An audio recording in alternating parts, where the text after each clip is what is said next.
Preparando o povo para o breve retorno do Salvador. Apresenta...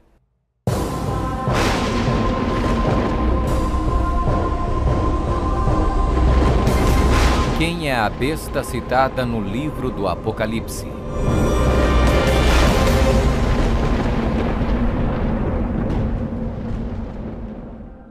O livro do Apocalipse é um dos livros mais amplamente discutidos e debatidos entre estudantes da Bíblia e acadêmicos seculares.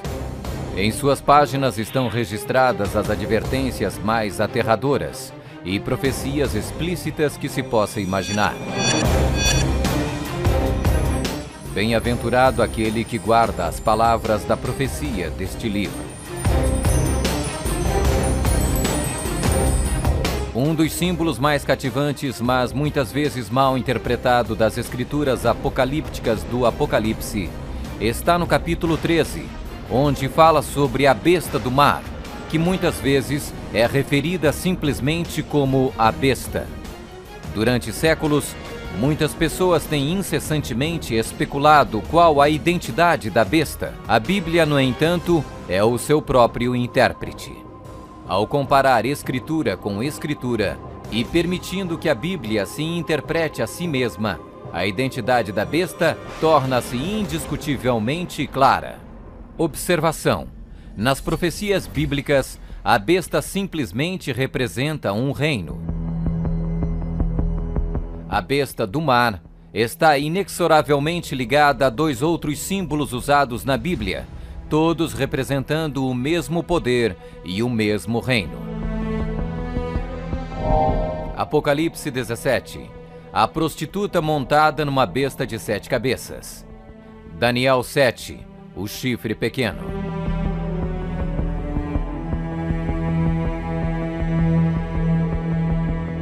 Quando comparamos Escritura com Escritura, a identidade deste poder anticristo torna inevitavelmente óbvio. 15. Características que identificam o poder da besta.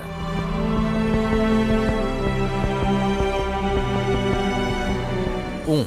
É uma igreja e uma cidade.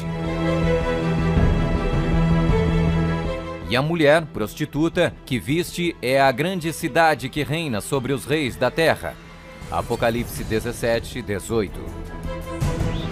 Observação: na profecia, a mulher é igual à igreja, a prostituta, mulher, portanto, igual uma apóstata, igreja infiel. 2. Está sentada sobre 7 montes.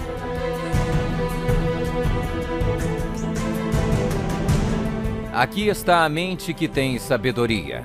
As 7 cabeças são 7 montes, sobre os quais se senta a mulher. Apocalipse 17, 9.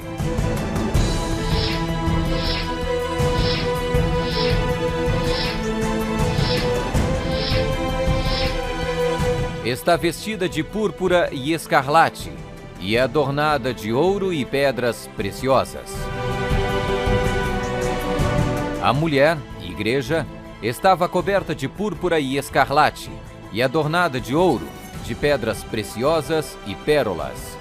Apocalipse 17, 4. 4. Exerce poder sobre todos os habitantes da terra. Também foi-lhe dada autoridade sobre toda a tribo, povo, língua e nação. 5. Surgiu de uma área densamente povoada, com uma diversidade cultural. Também disse-me: as águas que viste, onde a prostituta se senta, são povos, multidões, nações e línguas. 6. Completamente erradicou 3 reinos quando subiu ao poder. Atentando nesses chifres, reparei que nascia de entre eles um outro mais pequeno, e que na sequência disso, 3 outros foram arrancados, com a raiz e tudo, para lhe deixar espaço. Observação: na profecia, o chifre igual um rei, reino. 7. Faz guerra com os santos. Vi a mulher embriagada com o sangue dos santos e com o sangue dos mártires de Jesus.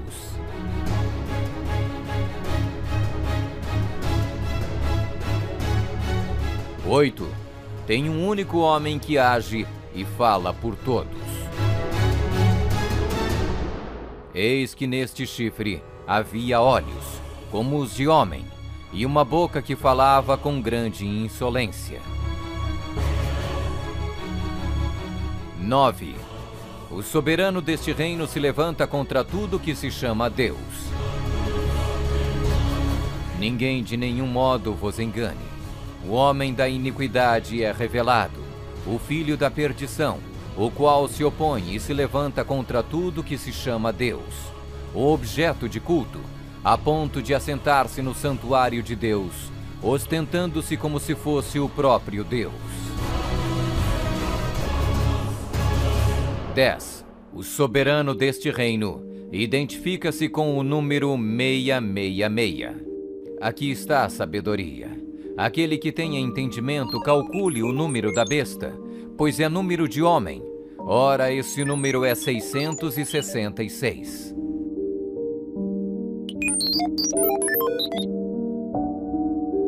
11. Fala arrogâncias e blasfêmias.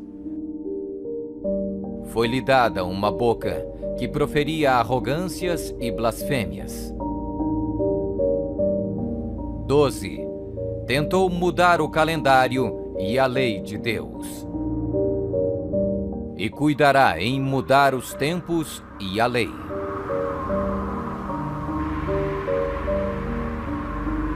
13.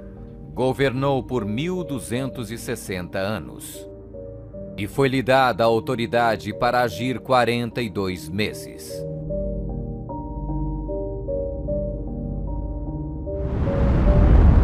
Observação: um dia profético igual um ano literal. Ano lunar, 354 dias. Ano solar, 365 dias. Ano bíblico lunisolar, uma média de 360 dias. 42 meses, igual 3,5 anos, igual 1260 dias. 1260 dias proféticos, igual 1260 anos. 14. Sua autoridade foi destituída por um poder civil e foi tomada em cativeiro. Se alguém leva para cativeiro vai. Se alguém matar à espada, necessário é que seja morto à espada. Observação: a espada aqui indica o poder civil. 15. Foi mortalmente ferida, mas acabará por se recuperar. Então vi uma dessas cabeças como golpeada de morte.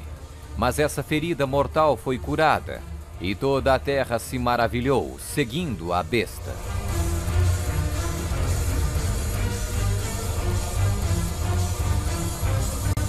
É uma igreja e uma cidade. Está sentada sobre 7 montes. Está vestida de púrpura e escarlate, e adornada de ouro e pedras preciosas. Exerce poder sobre todos os habitantes da terra. Surgiu de uma área densamente povoada, com uma diversidade cultural.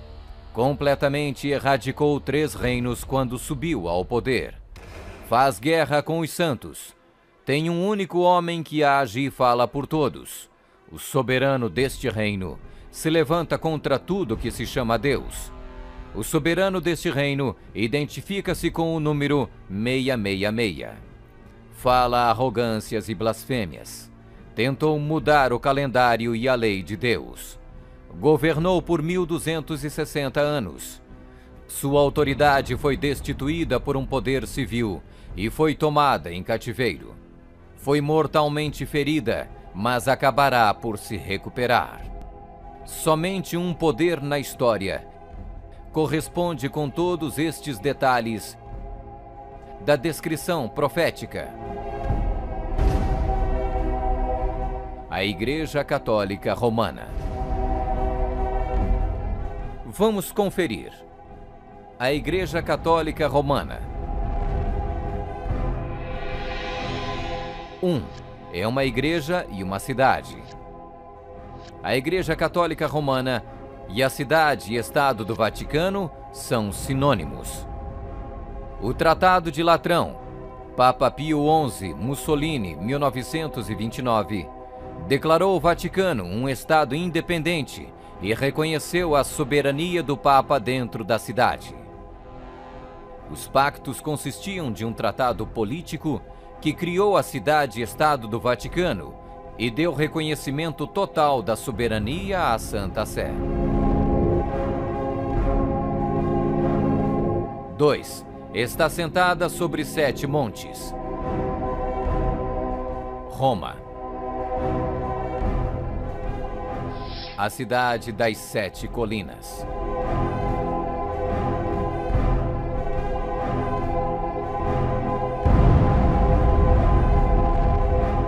Palatino, o Capitólio, o Aventino, Célio, Esquilino, o Viminale, Quirinale. O local histórico de Roma nas famosas 7 colinas foi ocupado durante a Idade do Bronze.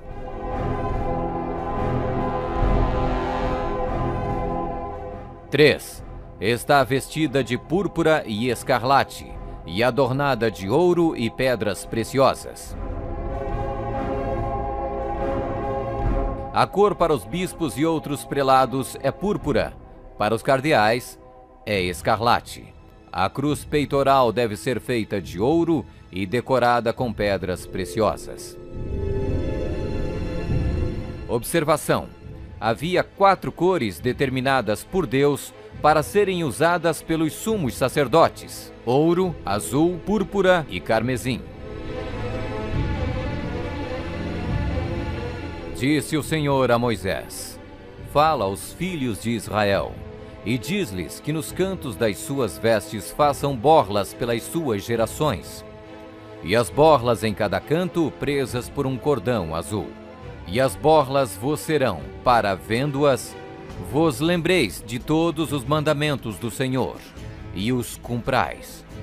E não seguirei os desejos do vosso coração, nem os dos vossos olhos, após os quais andais adulterando, para que vos lembreis de todos os meus mandamentos e os cumprais, e santos sereis a vosso Deus. 4. Exerce autoridade sobre todos os habitantes da terra. Nós definimos que a Santa Sé Apostólica e o Pontífice Romano têm a supremacia sobre todo o mundo, sobre o qual não existe autoridade superior. O Papa Gregório se declara como direto herdeiro da comissão ilimitada sobre todas as almas. 5. Surgiu de uma área densamente povoada com uma diversidade cultural. A Igreja-Estado Católica Romana surgiu do meio de 10 tribos, monarquias originais da Europa. Anglo-saxões, Inglaterra; germanos, Alemanha; visigodos, Espanha; francos, França; lombardos, Itália; burgundos, Suíça; suevos, Portugal; érulos; ostrogodos; vândalos;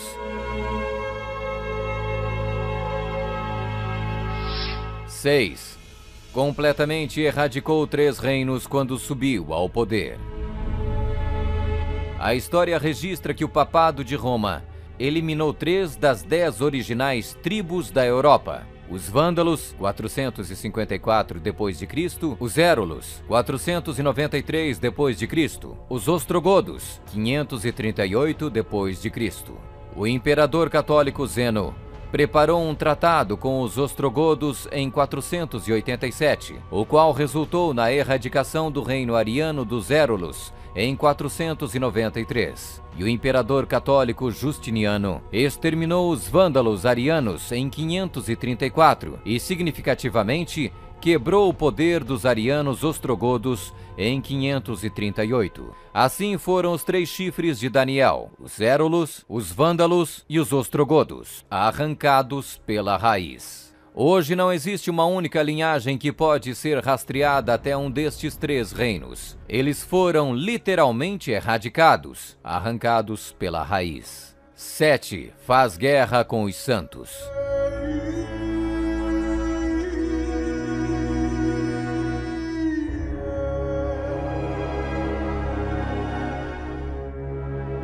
Que a Igreja de Roma derramou mais sangue inocente do que qualquer outra instituição que tenha existido na humanidade não será colocada em dúvida por nenhum protestante que possua bons conhecimentos de história.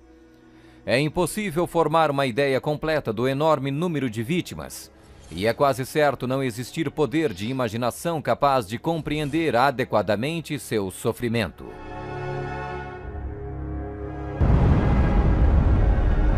8. Tem um único homem que age e fala por todos. O Papa é o único porta-voz de toda a Igreja Romana. 9. O soberano deste reino se levanta contra tudo que se chama Deus. Nós detemos nesta terra o lugar de Deus Todo-Poderoso.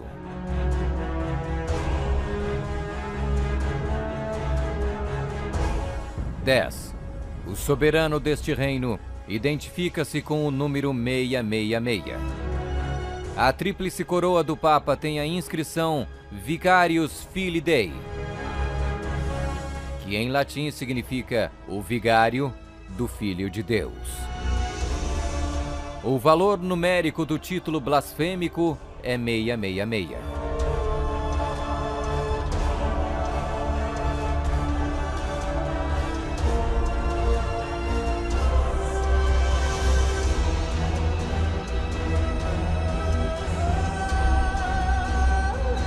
11.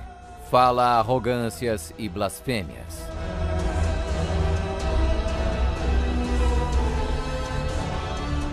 A Sagrada Escritura define blasfêmia como 1. Afirmam ser Deus na terra. O Papa não é apenas o representante de Jesus Cristo, mas ele é Jesus Cristo, ele mesmo oculto sob o véu da carne. 2.